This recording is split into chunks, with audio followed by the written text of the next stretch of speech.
সংসার করতে করতে একটা সময় মেয়েরা ভুলেই যায় তারা কে, তাদের পরিচয় কি, তারা আগে কি ছিল। বিয়ের পরেও যেসব মেয়েরা নিজের অস্তিত্ব ধরে রাখতে পারে, নিজের পরিচয় তৈরি করতে পারে, নিজের মতো করে বাঁচতে পারে, তারাই আসলে ভাগ্যবতী। প্রতিটা মেয়েরই স্বপ্ন থাকে নিজের একটা ছোট্ট সংসার, যেখানে সে ভালোবাসা দিয়ে সাজাবে তার আপন পৃথিবী, যেখানে থাকবে না কারো হুকুমদারি, থাকবে শুধু তার ইচ্ছার স্বাধীনতা। কেউ প্রশ্ন করবে না তার পছন্দ অপছন্দ নিয়ে, সে একাই বেঁচে থাকবে তার রাজ্যের মহারানী হয়ে।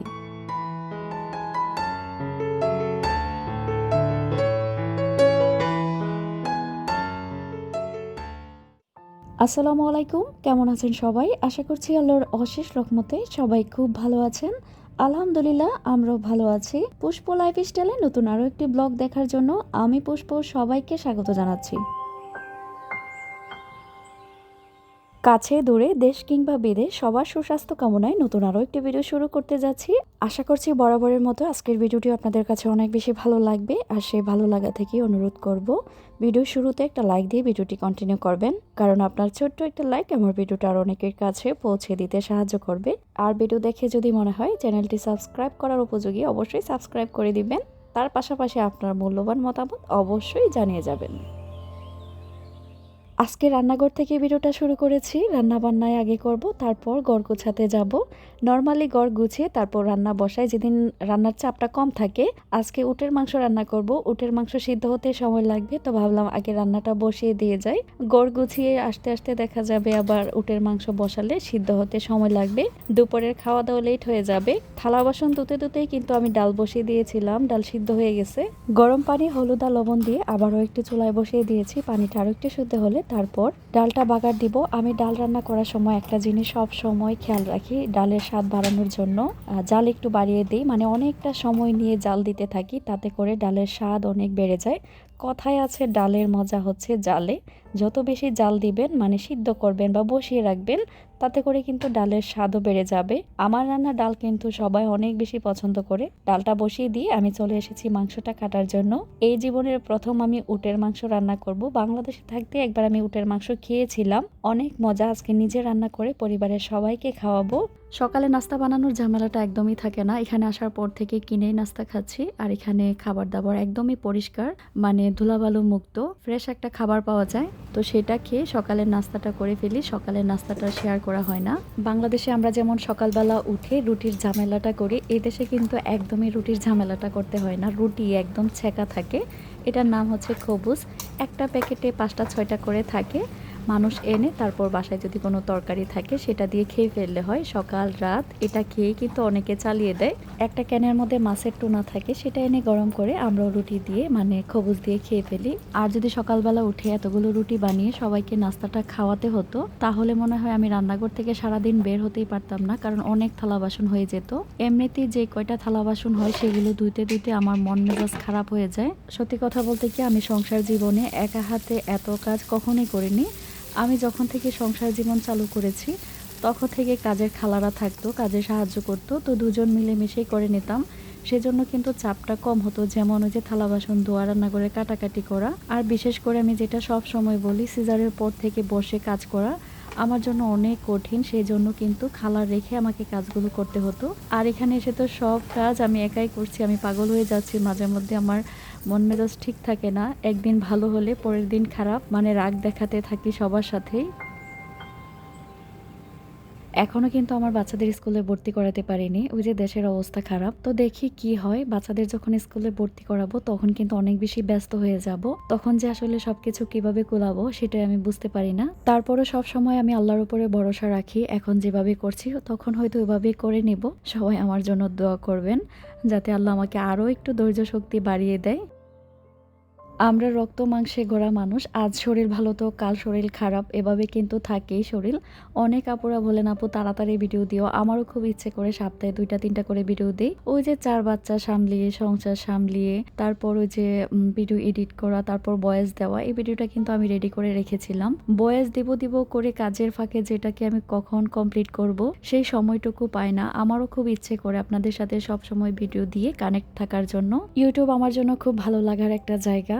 সারাদিন কাজকর্ম নিয়ে যখন অনেক বেশি ব্যস্ত থাকি, একটু সময় যখন আমি এটা নিচে দেই, আমার নিজের কাছে ভালো লাগে। আমার ভালো লাগার জন্য আমি এখানে কাজ করি। তার পাশাপাশি আপনাদের ভালোবাসার জন্যই আমি এখনও ইউটিউবে টিকে আছি।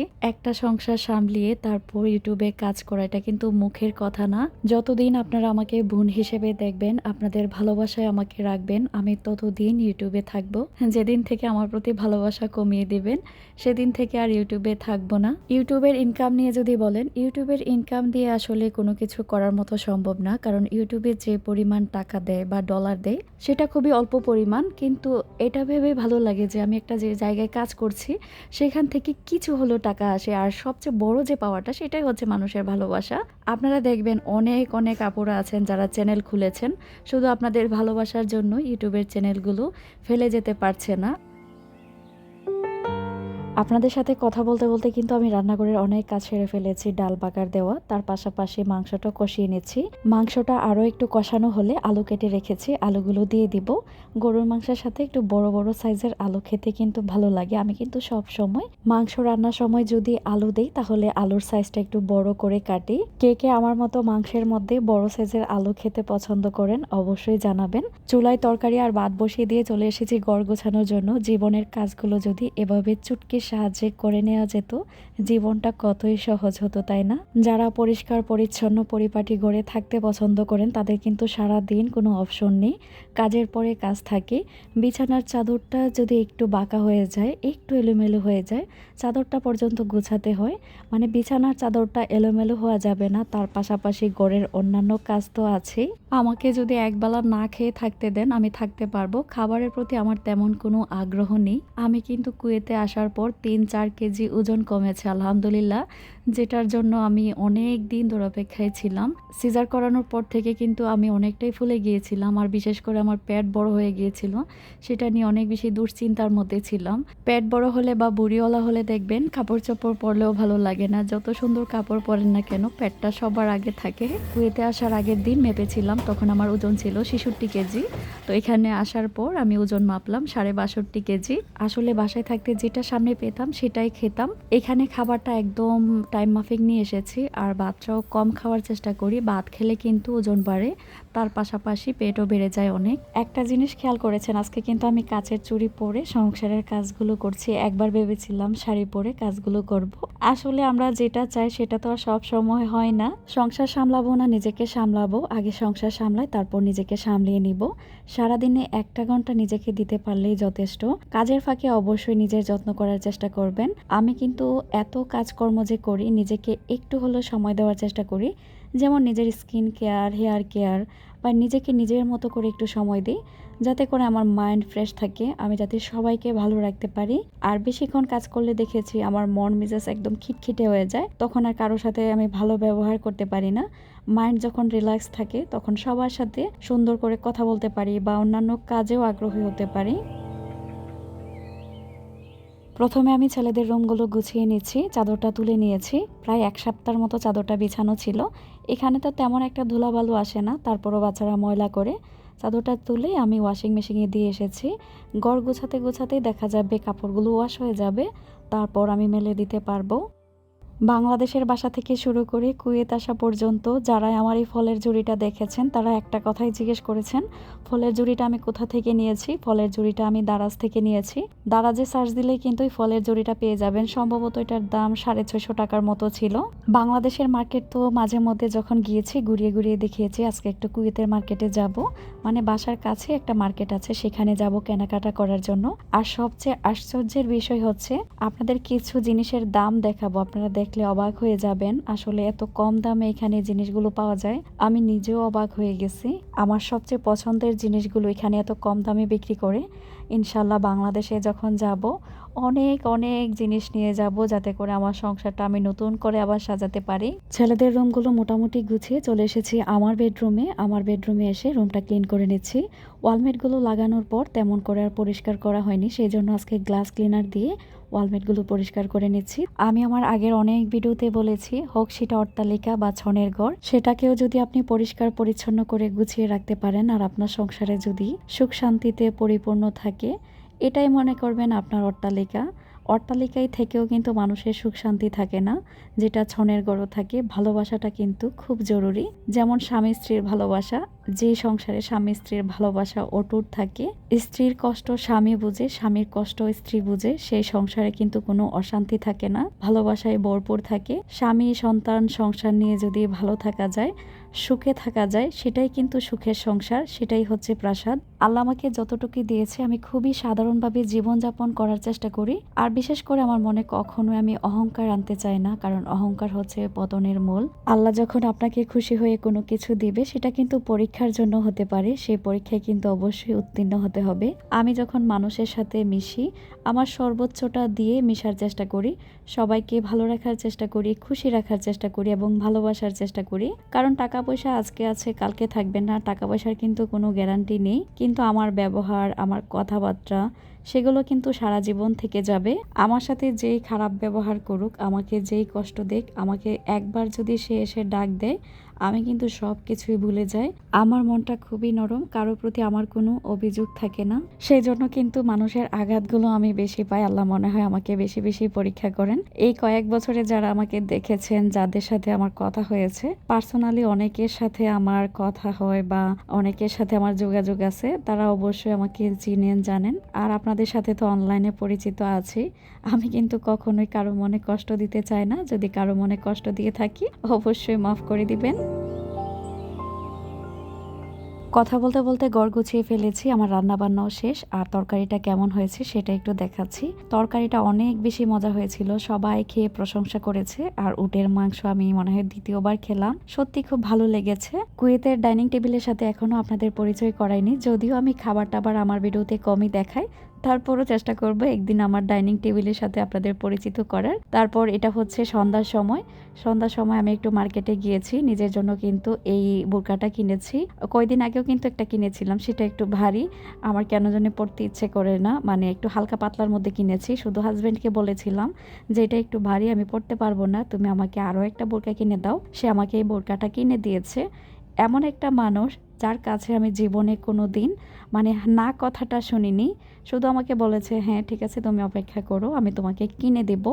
আমি মনে করি বিয়ের পর একটা মেয়ের জীবনে অনেক বেশি মানুষের প্রয়োজন পড়ে না, শুধু একজন মানুষ হলেই হয়। সেটা হচ্ছে একজন ভালো স্বামী, যে তোমার চোখ দেখি তোমার কথা বুঝতে পারবে, তুমি কখন কি চাচ্ছ, তোমার কোনো আশাকে সে অপূর্ণ রাখবে না। মেয়েদের জীবনটা অনেক ছোট, বাবার বাড়ি ফেলে স্বামীর বাড়ি আসে, স্বামীর বাড়ি এসে যদি ভালো মানুষ না পায়, তাহলে কিন্তু সেই মেয়েটার জীবন ছিন্ন বিচ্ছিন্ন হয়ে যায়।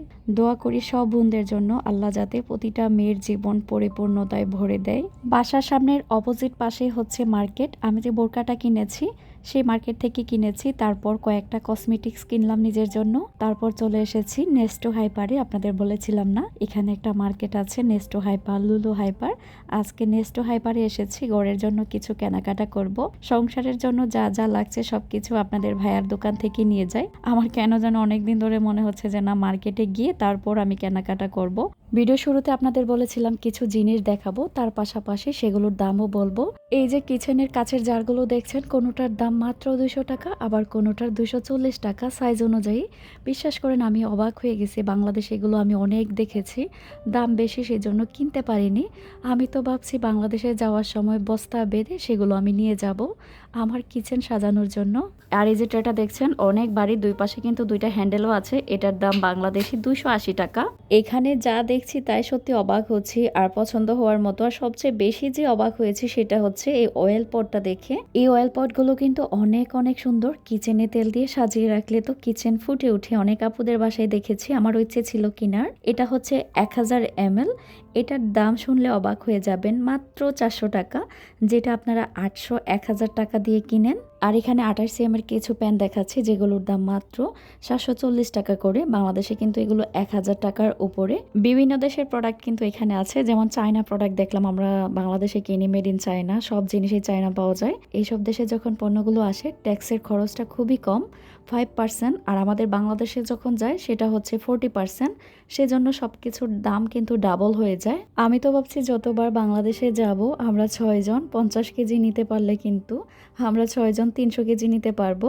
আর 300 কেজি গড়ের জিনিসপত্র নিয়ে যাব, মানে কম দামে সব কিছু নিতে পারবো। এই প্যান্টটা 28 cm এর, এটা একটু ভারী। কথায় আছে ভালো জিনিসের দামটা একটু বেশি, সেটার চাইতে এটার দাম একটু তুলনামূলক বেশি। আর এই কফি মগগুলোর দাম 100 টাকা করে। আর এখানে দেখুন 7 পিসের একটা ননস্টিকের কুকওয়্যার সেট দেখাচ্ছি, যেটা বাংলাদেশি দাম হচ্ছে 3200 টাকা। আর ওপরের যে সেটটা দেখছেন এটা হচ্ছে 8 পিসের। ওই যে লাল সেটটা দেখছেন এটার কিন্তু আমি বাংলাদেশে 1 পিস কিনেছিলাম, যেটার দাম একটারই 2000 টাকা পড়েছিল। আর পুরো সেটটার দাম 4000 টাকা। আসলে মার্কেটে গেলে যে কখন ঘন্টার ঘন্টার সময় কেটে যায় বা টেরই পাওয়া যায় না। মার্কেটে গেলে দেখতে ভালোই লাগে, বিশেষ করে ঘরের জিনিসপত্রগুলো। আর ওই দিন দেশের অবস্থা অনেক খারাপ ছিল, সাইরেন বাজছিল, আমরা তাড়াতাড়ি করে বাসায় ফিরে এসেছি, ওইভাবে কিছু কেনাকাটাও করতে পারিনি। বাইরে গিয়ে কি কি কেনাকাটা করেছি সেগুলো একটু দেখাচ্ছি। প্রথমে যে কসমেটিক্সগুলো দেখাচ্ছি এগুলো কিন্তু আমরা গিফট পেয়েছি। এই যে আংটি, আয়েশার বেন, তারপরে কাকড়া বেন। দোকানের যে মালিক বা সেলস লেডি আপনাদের ভাইয়ার দোকানের কাস্টমার, তো আমরা কেনাকাটা করার পর এই ছোট ছোট জিনিসগুলো গিফট করেছে।